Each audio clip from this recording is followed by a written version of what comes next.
Selamat malam Ibu Devi dan rekan-rekan S7C. Terima kasih untuk kesempatan yang diberikan kepada kami. Kami kelompok 5 akan mempresentasikan mengenai kajian klien LGBT. Sebelumnya, perkenalkan saya Priyanti Oktaviani Hutagalung dan rekan saya Nur Alvina Makviro, lalu Dani Novitasari dan Cindi Kencana Mawa.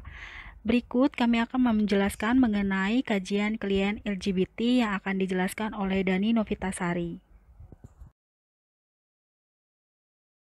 LGBT atau kepanjangannya yaitu lesbian, gay, biseksual, dan transgender.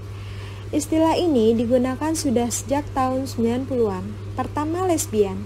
Lesbian adalah orientasi seksual yang mengacu pada ketertarikan seksual, emosional, atau romantis seorang wanita kepada wanita lainnya. Kemudian gay. Gay adalah istilah yang menggambarkan ketertarikan seksual, romantis, atau emosional seseorang kepada individu lain dengan jenis kelamin yang sama. Istilah gay lebih sering digunakan untuk menggambarkan ketertarikan pria kepada pria lainnya. Yang ketiga, ada biseksual. Biseksual atau yang sering disingkat dengan sebutan bi adalah orientasi seksual yang menggambarkan ketertarikan seksual, romantis, atau emosional seorang individu terhadap dua jenis kelamin atau lebih. Sebagai contoh, seorang pria memiliki ketertarikan terhadap wanita sekaligus pria. Yang terakhir ada transgender.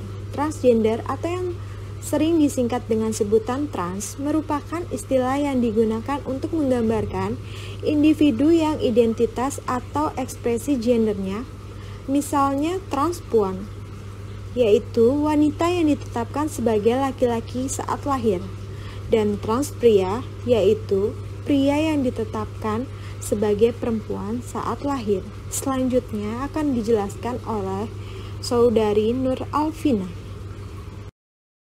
Baik, selanjutnya ada jenis-jenis LGBT.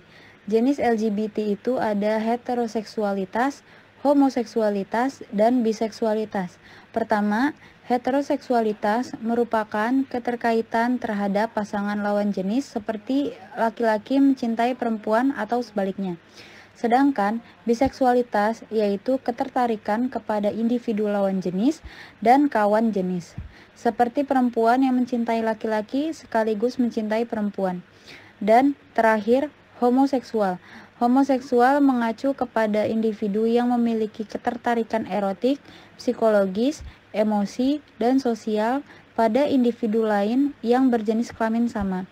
Walaupun ketertarikan tersebut tidak diperlihatkan secara nyata.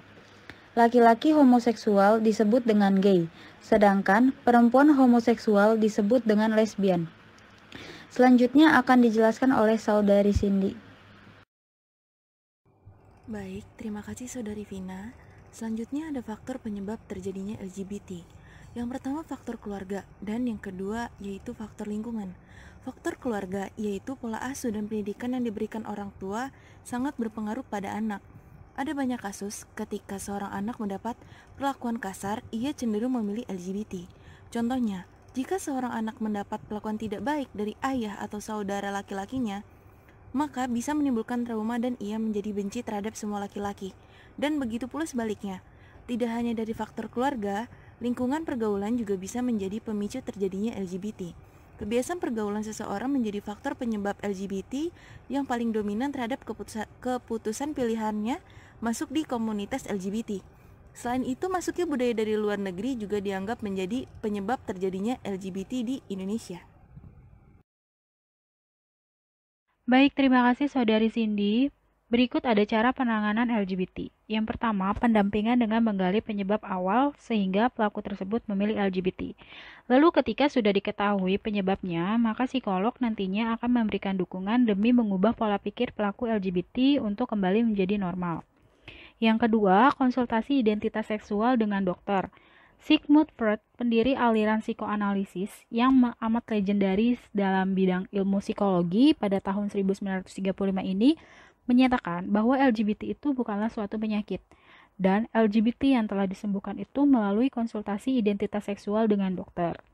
Yang ketiga, adanya kepastian hukum bagi para pelaku LGBT yang tertangkap tangan melakukan hubungan sesama jenis dengan solusi untuk memberikan kesempatan kepada mereka untuk melakukan terapi orientasi seksual. Untuk selanjutnya, ada layanan BK yang sesuai dengan klien LGBT.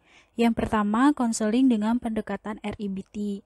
Konseling RIBT adalah suatu pendekatan dalam konseling yang membantu klien untuk mengubah pandangan dan keyakinan irasional klien menjadi rasional, membantu mengubah sikap, cara berpikir, dan persepsi. Oleh karena itu, klien diharapkan mampu mengembangkan dan mencapai realisasi diri secara optimal. Lalu yang kedua, konseling pendekatan behavioristik. Konseling behavioral ini menaruh perhatian pada upaya perubahan tingkah laku. Konseling behavioral ini merupakan suatu proses membantu orang untuk belajar memecahkan masalah interpersonal, emosional, dan keputusan tertentu. Lalu yang ketiga ada konseling pendekatan feminis. Berbeda dengan teori konseling lainnya yang kebanyakan berfokus pada faktor-faktor psikologis konseling ini memperhatikan faktor-faktor psikologis sekaligus menaruh sosiologis terhadap konseling. Konseling feminis berfokus pada isu gender dan kekuatan atau power sebagai inti dari proses terapi.